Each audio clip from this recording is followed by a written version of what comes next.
My name is Marlowe, and the night my life cracked open began with a spreadsheet. I was not snooping. I was paying bills. The rent portal showed a late notice. A red banner that felt like a slap. We had never missed rent. Trevor said money was tight. He said the economy hit his commissions. He said the word bankrupt like a prayer he hated to say out loud. I believed him. I paid the fee. I told myself love means patience. Then I opened our joint account to move money. The numbers did not make sense. They never lie. They looked calm like a lake that hides a motor under the surface. Small withdrawals. Always the same amount. Always on Fridays. Always labeled transfer. I scrolled back 3 months. Same pattern. I scrolled 6 months. The amounts grew. My stomach dropped. I heard a line from Trevor in my head. I am drowning. We need to cut everything. He had sold his car. He canceled our trip. He brought home grocery store roses and said, "Thank you for understanding." Maybe he was paying an old debt. Maybe he had a secret addiction. I wanted any answer that would still make him the man I promised to marry this fall. I wanted to hold on to the story we told people. We were a team. We could survive lean months. I told myself that while my thumb opened the credit card app. That is where I saw it. A charge for a luxury building I knew well. I passed it on my commute. Glass walls. A lobby like a museum. The charge said resident services. The date was last week. Another charge 2 months earlier. Same building. Same line. Same amount as the mysterious Friday transfers when added together. I felt the room tilt. I heard my own breath shallow and fast. My fingers moved before my brain did. I opened his email on our shared tablet. He never changed the password. He said couples who hide things should not be couples.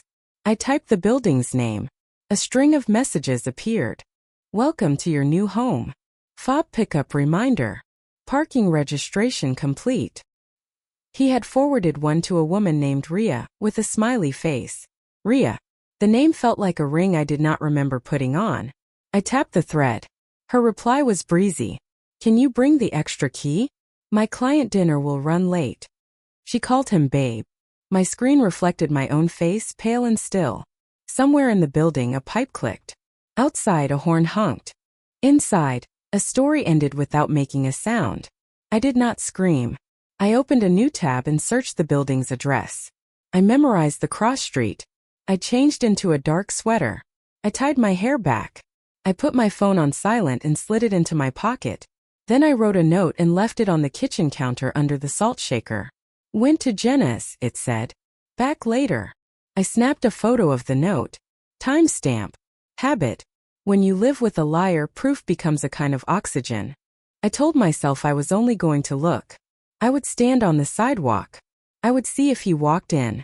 I would collect reality like a leaf pressed in a book. The elevator in our building felt like a cage. The lobby smelled like lemon cleaner and tired hope. The night air slapped my face awake. The train was crowded. A man listened to a sports recap without headphones. A woman in scrubs fell asleep and did not wake at her stop. I watched the station slide by and rehearsed every innocent reason a man might rent a secret apartment while telling his fiancé he was bankrupt. None of them survived 5 seconds of daylight. I got off 2 stops early and walked the last 10 blocks to slow the panic. The building rose ahead of me, lit like a jewel box.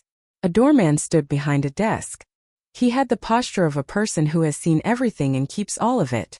I stayed across the street at first, in the shadow of a closed florist. The sign said seasonal peonies.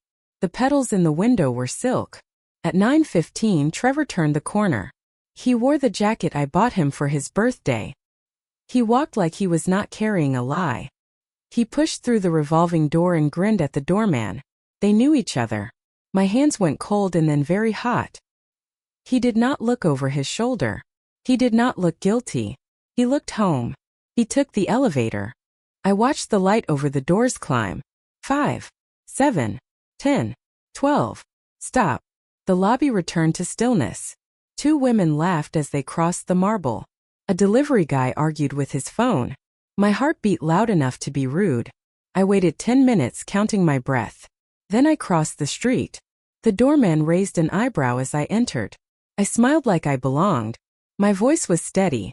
Hi, I said. I am meeting a friend. She said to come up.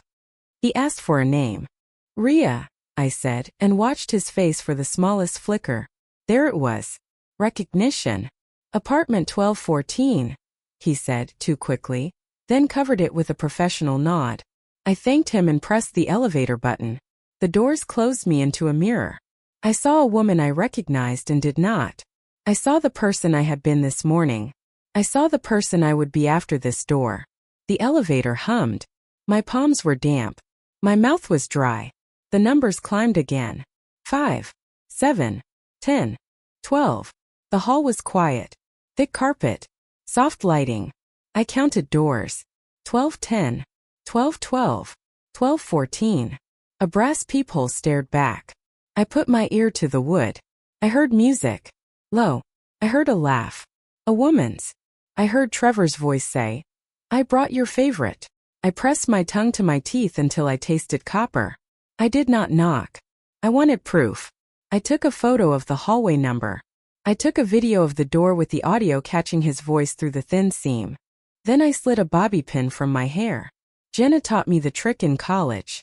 I am not a thief. I am a woman who has been told a story and decided to read the ending. The lock clicked. The door opened 2 inches. Warm light spilled across my shoes. I pushed it wider with my fingertips. My breath did not move. The apartment smelled like citrus and new paint. Shoes by the entry. His. He never left shoes out at home. A coat on a chair. Hers. Red. Laughter again, close now, and the glint of 2 glasses on a counter. I stepped inside, silent as a decision. A shadow moved across the hallway. Then a woman rounded the corner barefoot, wearing one of Trevor's shirts. She froze. So did I. Can I help you? She asked, voice bright and brittle. Yes, I said, and my voice surprised me with how even it was. You can tell me why my bankrupt fiancé pays for this apartment. Behind her, Trevor called out cheerfully, not yet seeing me. Babe, who is at the door? Trevor's voice drifted closer, lazy and careless, like he had no idea his empire of deceit was seconds from collapse. Rhea's face drained of color, and for one brief flicker I thought she might shut the door in my face. But she froze instead, caught in the snare of my stare. Trevor, I said, loudly enough for my words to carry down the hall, your bankrupt life looks pretty comfortable in here. He appeared barefoot, casual, carrying a bottle of wine like it was the punchline to a private joke. When he saw me, his smirk cracked. For a heartbeat the room went still, as if the air itself leaned in to watch. Marlowe, he said finally, setting the bottle down with forced calm. What are you doing here? What am I doing here? I echoed, holding up my phone with the video still recording. I am finding where my missing money went. Straight into your little sanctuary. Rhea shifted uncomfortably. She clutched the hem of the shirt she wore. His shirt, as though tugging it lower would make her invisible. I almost pitied her, until she smirked. A sharp, smug curve of her lips, as if she believed I was the intruder, not her. You misunderstood, Trevor said, stepping forward. His tone softened, the way it always did when he tried to steer me away from the truth. This is temporary. I am sorting things out. Sorting things out, I repeated. By draining our account, lying about being broke, and hiding a mistress in a glass box? Rhea flinched at the word mistress, but she did not deny it. She crossed her arms, chin lifting. Do you always show up uninvited? Her audacity sparked something fierce in me. I laughed low, sharp, humorless. Uninvited? You are standing in a home that my money pays for. Every Friday transfer, every tight month excuse, every sacrifice I made while you two played house. This isn't your paradise. It's my evidence. Trevor ran a hand through his hair, pacing. You do not understand. Oh, I understand. I cut him off. You sold me a story of bankruptcy while buying her security. I walked deeper into the apartment, deliberately slow, filming every corner. The sleek couch. The untouched designer kitchen. The framed photo on the console table. Trevor and Rhea, smiling with wine glasses raised. A little happy snapshot of betrayal. Rhea lunged forward. Stop filming. I turned the camera on her. Smile, Rhea. You are already starring in a story. Trevor grabbed my wrist, not rough but desperate. Delete it. Please. This doesn't have to go further. I stared at his hand gripping me. My voice was ice. Do not touch me. He let go, and for the first time I saw fear flicker in his eyes. I tucked my phone safely in my pocket. Here is the thing about lies, Trevor. They do not disappear. They stack. They grow heavy. And sooner or later they crush the one who built them. The silence afterward was thick. Only the faint hum of the refrigerator filled the room. I straightened my shoulders and stepped toward the door. But before leaving, I turned back one last time. Don't worry, I said. I won't tell anyone tonight. I am going to let you wonder who I'll show first. Your boss? Your mother? Or maybe, just maybe, every single friend who thinks you are the loyal man you pretend to be. Trevor opened his mouth, but I didn't give him the chance. I walked out, the door snapping shut behind me like the sound of a gavel. And as I rode the elevator down, the fury inside me sharpened into something else, strategy. Because this wasn't the end of his story. It was the beginning of mine. The night I left that apartment, I didn't cry. I didn't scream. I didn't collapse into the shell of myself, though the temptation was there, heavy and suffocating. Instead, I opened a fresh notebook on my kitchen table, drew a bold line down the center, entitled one side his lies and the other side my truth. Because if Trevor thought he could bury me under bankruptcy stories and charm his way out, he was about to discover that I knew how to dig. The first entry under his lies was simple. He said we were broke. Directly opposite it under my truth. He pays for a luxury apartment in her name. I could almost feel my pulse steady as the ink hit the paper. Every truth I recorded was a weapon, and every lie was a weakness I would expose. I started with the bank records. Weeks of mystery transfers suddenly looked different through this lens. Each one matched the rent cycle.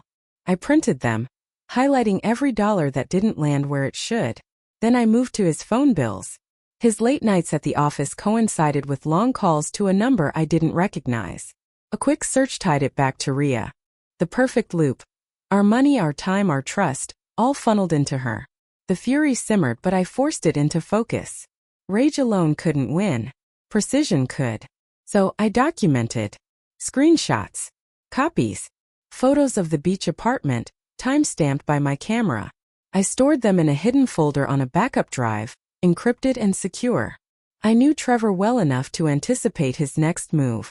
He'd try to spin the narrative, paint me as unstable, jealous, dramatic. Let him try. Because what he didn't know was that I wasn't just gathering evidence for my peace of mind. I was preparing it for the world. Still, I needed allies. The kind who could stand beside me when the storm broke. My first call was to my sister, Clara.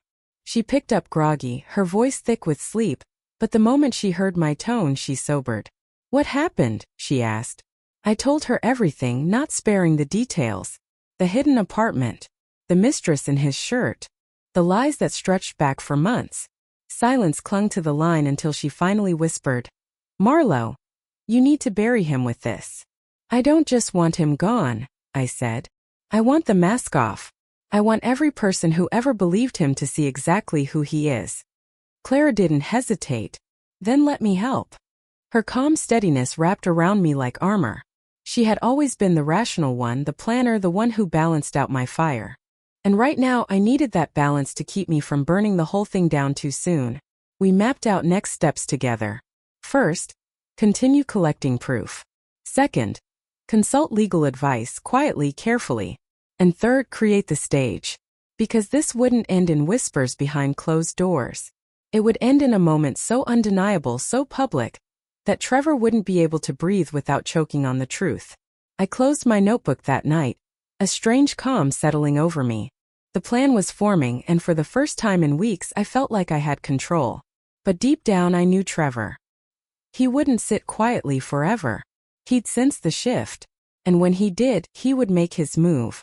I just had to be ready when the mask cracked, because that was when the real war would begin. The next morning I woke with a fire in my chest. I wasn't just a woman scorned anymore. I was a strategist preparing for battle. The first step was simple but crucial: legal ground. Clara had insisted I speak with someone who could guide me. Someone who wouldn't let my fury push me into reckless decisions. She connected me with her colleague, a divorce attorney named Evelyn Grant. Evelyn was sharp. Her words clipped like blades. I laid everything out for her. The so-called bankruptcy, the hidden apartment, the photos, the bank transfers, the mistress. Her expression never wavered, though her eyes flickered with something between pity and admiration. "You're holding dynamite," she said finally. "But dynamite without timing only causes chaos. We need precision." "Then give me precision," I said, my voice steady. She leaned forward. "Start documenting everything. His movements, his spending, his words. And do not let him suspect you know more than he thinks." Her calm authority anchored me. For weeks I had been drowning in anger, but with her guidance, I felt the clarity of a sharpened blade. After our meeting, Clara and I sat together in her car outside the law office. The air was heavy, the weight of what we were about to do pressing in. "Are you sure you're ready for this?" she asked quietly. I looked at her, and in my mind flashed Trevor's smile as he told me we were broke, as if I were too fragile to know the truth. I thought of Rhea, wearing his shirt in that apartment I hadn't even known existed. "Yes," I whispered. "I'm done being fooled." Together we started building the setup. Clara handled logistics with a cool head, banking contacts, hidden accounts, property records. I leaned on my eye for detail, scanning for every lie Trevor had slipped into our conversations. Every small discrepancy became a breadcrumb leading back to the truth. But allies aren't just about information. They're about strength when your own falters. Clara was mine, steady and unflinching. Evelyn was mine, precise and ruthless in her legal knowledge. And soon I realized I needed one more. I reached out to Jonah, an old friend who worked in event planning. He was discreet, trustworthy, and most importantly, skilled at creating spectacles. I told him only part of the truth, that I was planning a special surprise for Trevor. Jonah grinned, always one for drama. "If you want a show, Marlowe, I can give you the stage of your dreams." I didn't tell him what the surprise would be. Not yet. That part was mine to carry. By the end of the week, the framework was in place. Evelyn was working silently on legal angles. Clara was helping me monitor Trevor's financial activity. Jonah was preparing an event Trevor wouldn't see coming. Every piece of the puzzle was sliding into place. But as I sat alone at night, staring at the folder of evidence growing thicker by the day, a chill ran down my spine. Revenge is a powerful force, but it's also dangerous. And I knew Trevor well enough to recognize the storm that would come when he realized I wasn't the silent, obedient partner he had counted on. Still, the decision was made. I had my allies, I had my setup, and soon I would have my stage. What I didn't know yet was that Trevor was already making plans of his own. And the next move in this game would force me to risk everything. I used to believe that love was built on trust, but standing in front of the mirror that night, I realized that trust without accountability was nothing but weakness.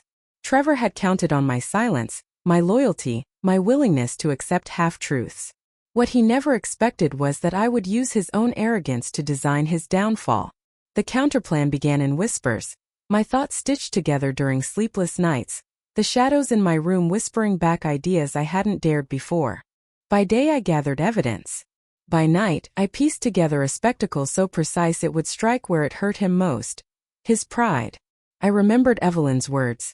Dynamite without timing only causes chaos. So I plotted timing. Trevor prided himself on appearances. He was charming, magnetic, the kind of man who lit up rooms with confidence. He thrived on the admiration of others, especially his friends, colleagues, and family. He believed control over his image made him untouchable. That's where I would strike: public exposure. First, I collected documents. With Clara's help, I unearthed months of transfers, money he had shifted into the hidden apartment's mortgage, gifts sent to Rhea, even secret credit cards under her name. I organized them in chronological order like a story only I could tell. Next, I gathered visual proof. Photos Clara had taken outside the apartment. Screenshots of messages that left no room for doubt. I even managed to track down a receipt for the expensive jewelry he bought for Rhea. On the very day he told me we couldn't afford groceries. But documents and pictures weren't enough. I wanted the impact to be undeniable, unforgettable. That's when Jonah's role came into play. He was planning Trevor's upcoming charity gala. An event Trevor himself had insisted on hosting to polish his image, after months of supposed financial struggles. The irony nearly made me laugh out loud. Called Jonah one evening. My voice was steady, but my hands trembled as I laid out what I needed. A projector, a microphone, a moment carved into the schedule where all eyes would be on me. Jonah didn't ask questions. He only said, "Consider it done." The plan crystallized.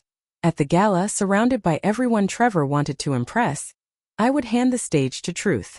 A slideshow timed to music displaying every secret he had buried, every lie he had told, every kiss he had stolen. Still, I needed one final safeguard. Revenge isn't just about exposure. It's about protection. I didn't want to burn myself in the fire I set. Evelyn helped me file papers quietly, securing our joint assets, freezing accounts, ensuring that when Trevor's empire crumbled, he wouldn't drag me down with him. The counterplan was almost ready, but as I stood in that quiet storm, building the weapon piece by piece, I knew the risk. Trevor wasn't a fool.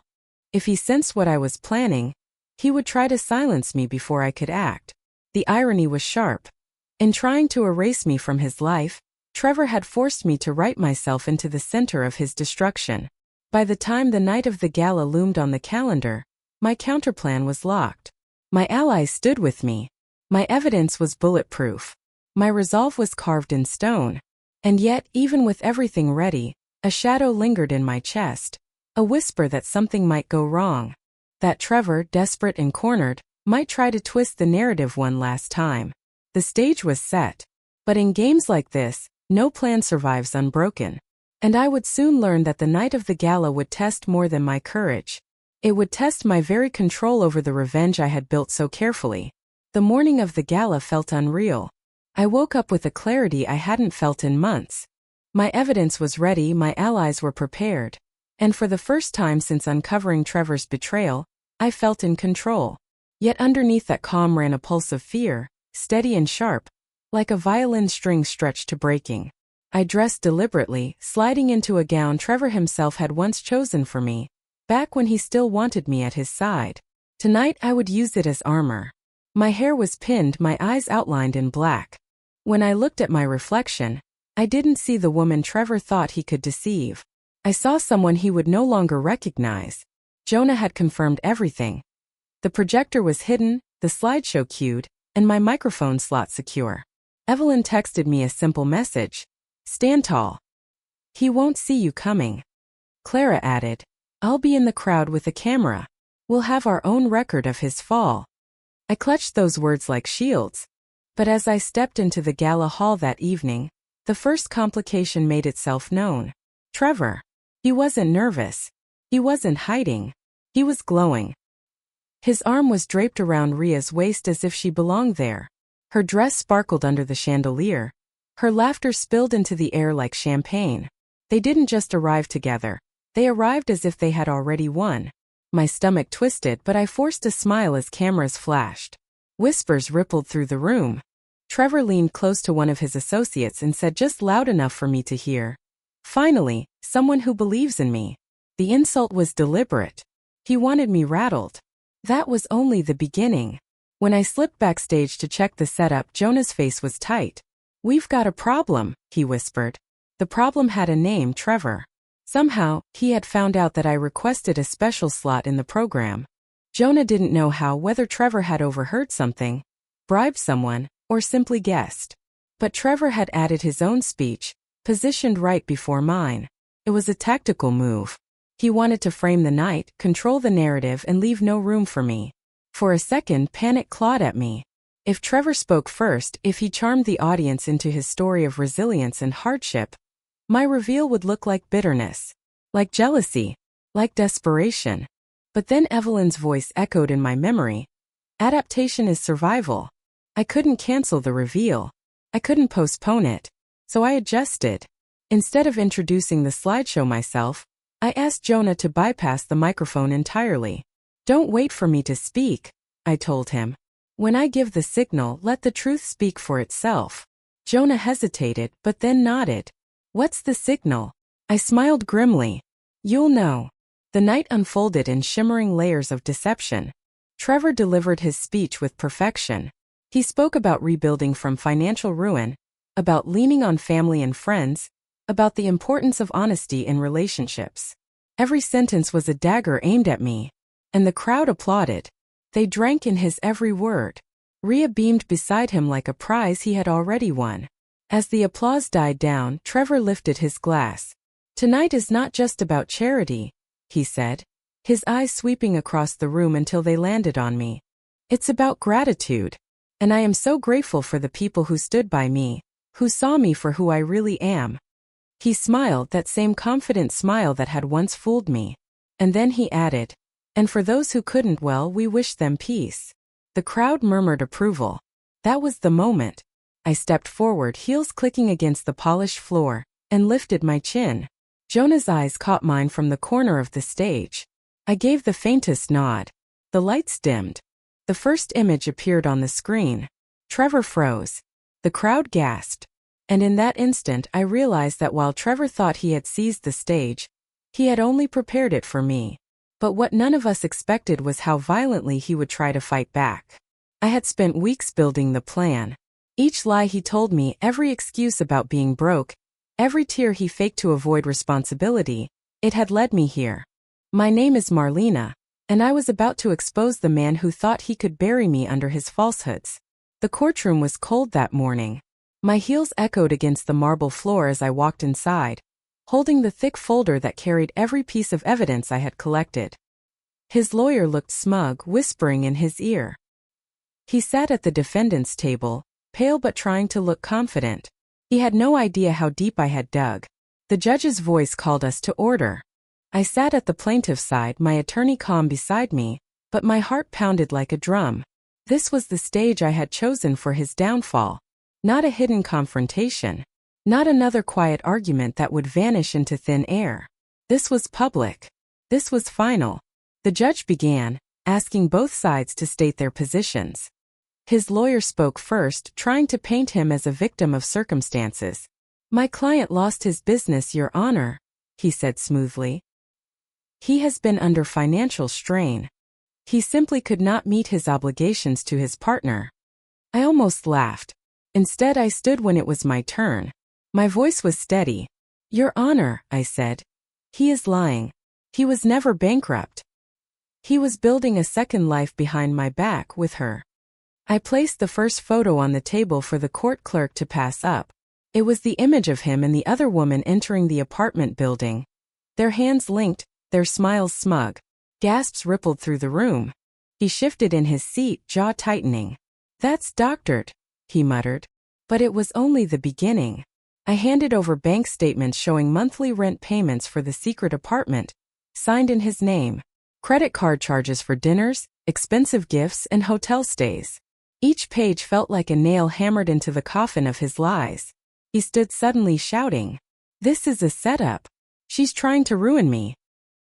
His face flushed crimson, sweat dripping down his temple. The judge banged the gavel for order. I leaned forward, calm, and delivered the blow he never expected. "Your Honor, I also subpoenaed security footage from the apartment building." My attorney pressed play on a screen.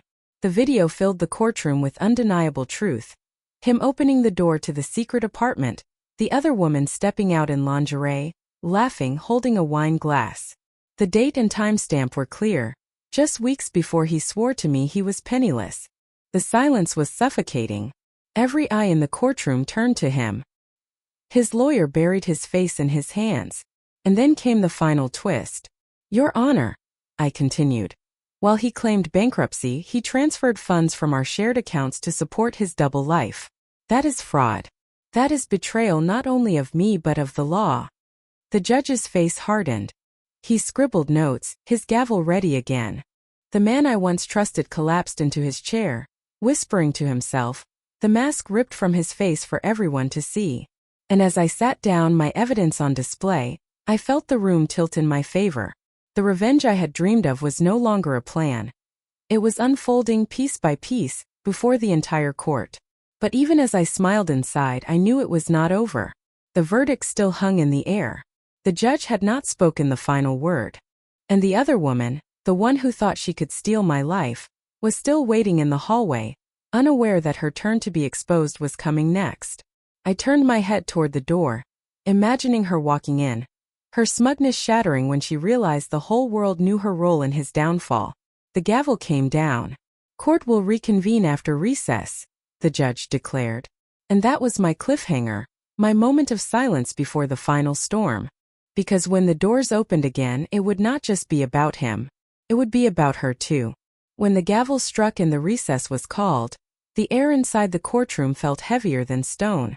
People whispered in the benches, their voices buzzing like angry bees. Some looked at me with pity, others with admiration. But all of them turned to stare at him, at Brandon, the man who had sworn he was penniless, the man who had laughed at me for worrying about bills, the man who had hidden her in that secret apartment. He sat hunched forward, his hands gripping the edge of the table. His face was pale, the sheen of sweat spreading across his forehead. He knew it. He was caught. No smooth words, no crocodile tears. No excuses could undo the evidence I had laid out. But the real storm was still waiting at the door. I heard it before I saw her, heels clicking against the hallway floor, fast and sharp. She entered the courtroom like she owned it, her chin high, her lips painted red, her hair curled to perfection. The other woman. The woman who thought she could slip into my life without consequence. She spotted him first. Her smile flickered when she saw the tension on his face. Then she saw me. And then the screen still frozen at the last frame of the video. The one where she was in lingerie, holding a wine glass, stepping out of his secret apartment. The blood drained from her face so quickly that even the clerk stopped moving. "Brandon," she whispered, voice trembling. "What is this?" He shook his head violently. "It's nothing, just sit down." His words snapped, desperate, but his voice cracked. The judge had not yet returned, so the courtroom was buzzing without restraint. People gasped, some stifled laughter. Others leaned in as though watching a live play. I stood slowly, turning toward her. My voice was steady, almost gentle, but every word carried a blade. "It's the truth. While he told me he was bankrupt, while he drained our accounts and left me to pick up the pieces he was paying for you. For your wine, your gifts, your rent. And now, everyone sees you for what you are." Her eyes darted around the room. Dozens of faces staring. No escape. Her breath quickened, her chest rising and falling like she was drowning. Brandon slammed his hand on the table. "Stop it. All of you, stop it." His voice cracked into a near scream, his control gone. "This is a private matter. It's none of your business." The bailiff stepped closer, his hand resting on his belt, ready if Brandon lost himself completely. But I wasn't finished. I looked at her again, my tone colder now. "You thought you were living in some fairy tale. But this isn't love. This is fraud. And now your name is attached to it." Her lips trembled. "No," she whispered. "I didn't know. Didn't know." I cut her off. Didn't know he was married? Didn't know where the money came from? Didn't know why he kept everything hidden in that apartment? Her silence was the loudest answer of all. People in the gallery shook their heads. Some whispered words I could not make out: slut, liar, shameless. Every syllable was another stone thrown, another crack in her mask. And then the judge returned, striking the gavel hard. "Order in the court," he thundered. The murmurs hushed, though the tension was thicker than ever. The judge turned his gaze on Brandon first. "You will remain silent until spoken to. This court does not tolerate outbursts." Then his eyes swept to the woman, still standing frozen in the aisle. "And you, miss, if you are not a party to this case, sit down or leave." She sank into the nearest bench, her face ashen, her posture small, as though she wished she could disappear. The judge nodded to my attorney. "Proceed." And so, in that moment, the narrative shifted. It was no longer my word against his. It was proof against lies. It was his mistress against his marriage. It was the public, the law, and the truth against Brandon. As I sat back down, my pulse steady at last, I realized something. This was no longer just about revenge. This was about reclaiming my power, my dignity, and my voice in front of the very people he thought would never know. The courtroom was silent again, but the silence carried weight, because the final blow had not yet fallen. The verdict was still ahead. The world was watching. And I was ready. The morning after court felt different. The sun still rose. The traffic still rumbled outside my window, but everything had shifted. For the first time in months, maybe years, I opened my eyes without that crushing weight on my chest. No more lies. No more pretending. No more sharing a roof with a man who had hollowed out my trust and filled the space with secrets. I sat at the kitchen table with a cup of coffee in my hands, scrolling through my phone.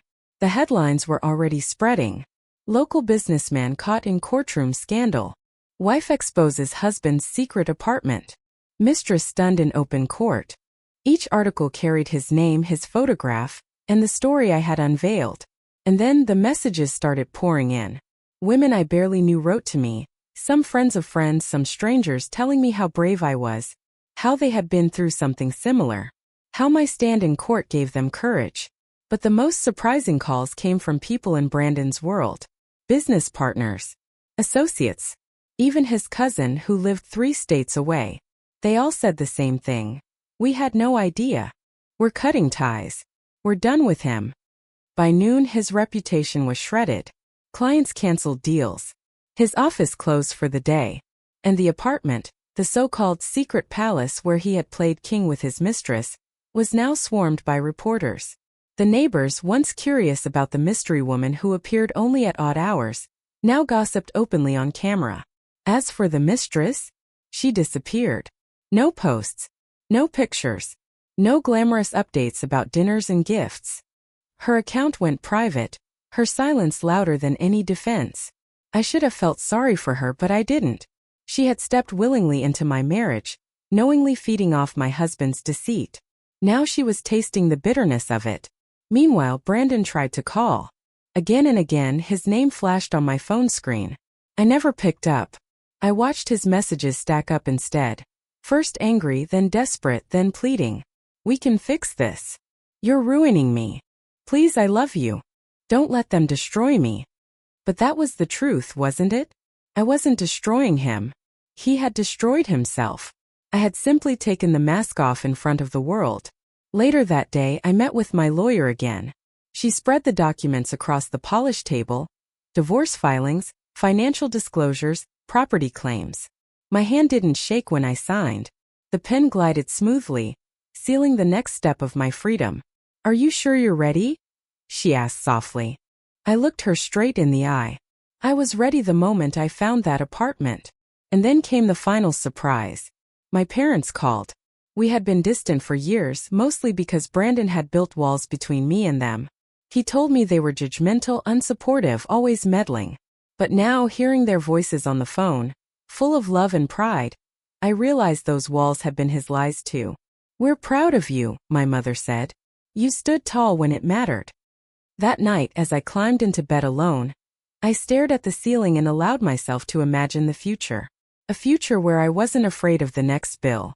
A future where my name wasn't tied to his debts. A future where my story wasn't written in shadows but in truth. But I knew it wasn't over yet. Tomorrow the judge would deliver the final ruling. Tomorrow Brandon would either face financial ruin or crawl through some loophole his lawyers might find. Tomorrow was the day everything became official.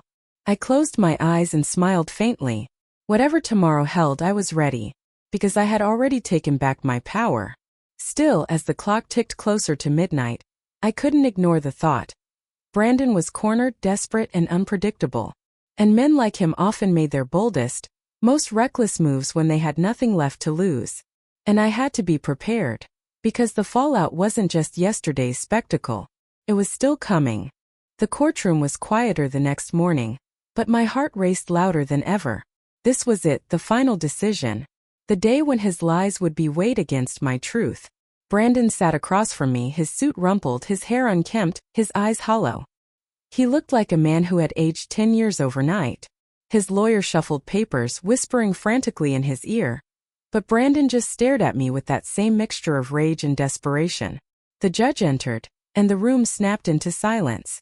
She reviewed the documents, her voice steady and cold. After reviewing the evidence, she said, "This court finds that Mr. Brandon Holloway intentionally concealed assets, misrepresented his financial status, and acted in bad faith during his marriage. Therefore, full control of shared assets is granted to his wife, Elena Holloway. Furthermore, Mr. Holloway will bear the legal and financial consequences of his misconduct." Her gavel struck sharp and final. The sound echoed in my bones. It was not just the end of a trial, it was the end of a chapter. The chapter where I had been deceived, controlled and humiliated. Brandon exploded, slamming his fist on the table. "This isn't fair," he shouted, his voice breaking. The bailiff moved closer, ready if he lost control. His lawyer tugged at his sleeve, but Brandon wasn't listening anymore. And then his eyes locked on mine. "You ruined me," he hissed. For the first time I didn't flinch. I leaned forward just enough for him to hear me clearly. "No, Brandon. You ruined yourself. I just refuse to cover for you anymore." His face crumpled, the fight draining out of him. He slumped back in his chair. A broken man watching the empire of lies he had built collapse brick by brick. I walked out of that courtroom with my head high, the autumn wind rushing against my face. My lawyer patted my shoulder. My parents embraced me. And I realized something important. I wasn't leaving broken. I was leaving free. The news spread faster than I expected. By evening, every local outlet carried the story. Brandon's name became synonymous with fraud, betrayal, and downfall. My name, for the first time in a long time, stood for truth, for courage, for the refusal to be silenced. That night I sat on my porch wrapped in a blanket, listening to the quiet. No arguments. No lies. No dread of what bill or secret would surface next. Just me. Just peace. And yet I wasn't done. Because this wasn't only my story. It was a warning. A reminder. Betrayal rarely arrives as thunder. It comes in whispers, in hidden texts, in late-night excuses. But when it reveals itself, you have a choice. Cover it up or shine a light so bright it burns away the lies. I chose the light. And now I choose to speak to you.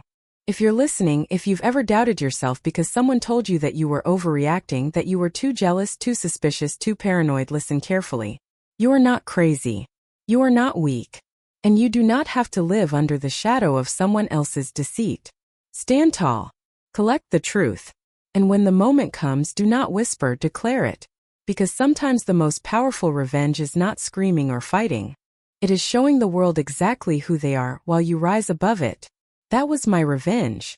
Lawful, precise, public, and final. Brandon wanted me to carry his lies. Instead, I buried them in court. And as for me, I did not just survive. I won. So if this story reached you, let it remind you. Silence protects the betrayer, but truth empowers the betrayed. This was my story. Now what will you do with yours?